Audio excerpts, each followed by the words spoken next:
All right, let's talk about something that affects every single one of us: food. We're diving into the brand new 2024 Dietary Guidelines for Indians. And listen, this is a big deal. It's not some passing fad. We're talking about a serious, science backed plan to tackle a major health crisis in the country. So let's jump right in. So, here's how we're going to break this down for you. First, we'll look at the why. What's the big diet dilemma facing India right now? Then, we'll get to the solution, this really cool concept called My Plate. After that, we're going to simplify everything into three core pillars of health. And to wrap it all up, we'll talk about how you can actually use this info at the grocery store. Sound out? Okay, first up, India's diet dilemma. You might be asking, why do we even need new guidelines right now? Well, the truth is, the numbers are pretty startling. Let's take a look. Check this out. 56.4%. That's not a small number. What is it?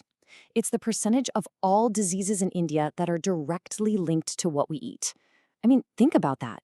More than half. We're talking about everything from heart disease to diabetes, all stemming from unhealthy diets.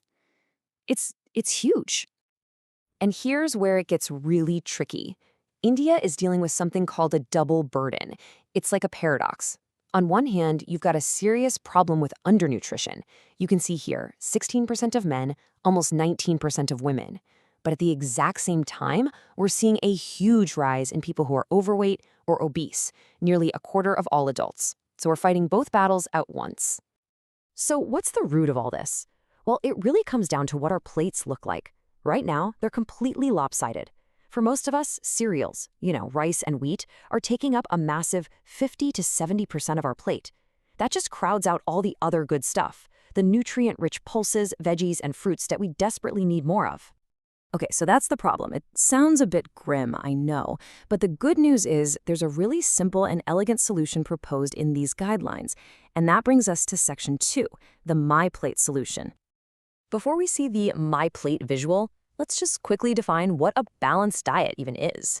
It's not about finding one magic superfood. It's much simpler.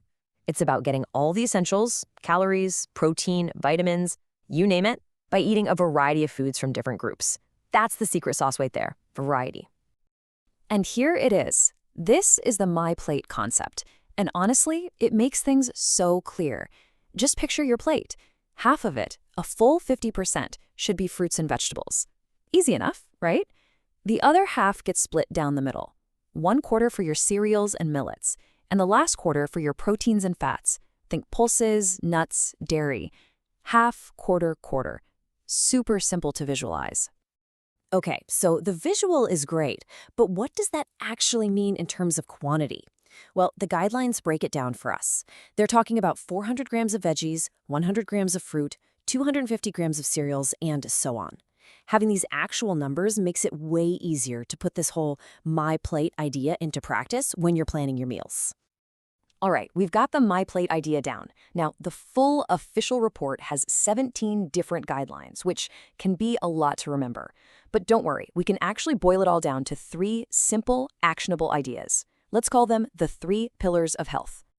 And here they are. Super simple. Pillar 1, eat more of the good. Pillar 2, eat less of the bad. And pillar 3, make it a lifestyle. That's it. It's such an easy way to think about building healthier habits that can actually stick. So let's dig into pillar 1, eat more of the good. What does that really mean? Well, it means variety. Try to get food from at least 5 to 7 different food groups each day. It also means making at least half of your cereals whole grains, so think millets or minimally polished rice. And here's a really cool pro tip from the guidelines. Combine your cereals and pulses in about a 3-to-1 ratio. Why? Because that combination actually creates a high-quality, complete protein. Pretty neat, huh? Okay, on to pillar 2, eat less of the bad. To do that, we need to know what the bad is. The guidelines have a specific term for this, HFSS foods. That stands for high in fat, sugar, or salt. Basically, we're talking about most ultra-processed foods. You know the ones. They're loaded with calories but give you next to nothing in terms of actual nutrition. And I love this slide because it shows you that this isn't about deprivation.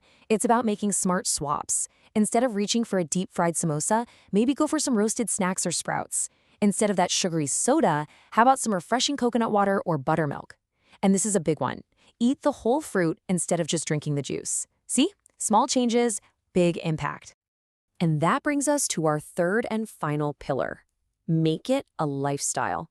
Because let's be real, what you eat is only one part of the puzzle. It all works together.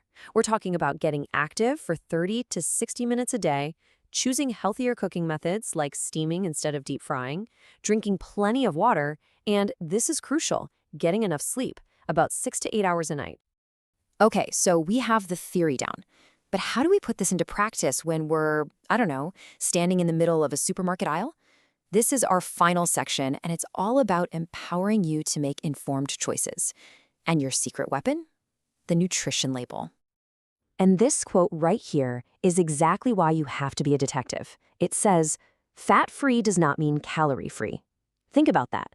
You see a big flashy label, but what you don't see is that to make it taste good without the fat, companies often just load it up with extra sugar or refined flour, so it can be just as bad for you, if not worse. So when you flip that package over, what should you actually look for? Here's a quick checklist. Number 1, serving size. This is a classic trick. The numbers are for one serving, not the whole bag. Number 2, added sugar. You want to keep that below 25 grams a day. Number 3, saturated and trans fats. Keep these as low as possible for your heart. And finally, sodium. Aim for less than 5 grams of salt a day. And hey, here's a super easy tip you can use right away. Look for the FSSAI logo. That tells you it's regulated. Then just look for the little colored symbol. Green dot means it's vegetarian. Brown triangle means it's non-vegetarian. Simple as that. So at the end of the day, what these new guidelines really tell us is that your health is in your hands. Or more accurately, on your plate. Every single meal is a choice. The information is out there, the tools are simple. So really, it all comes down to this one question. What healthy choice will you make today?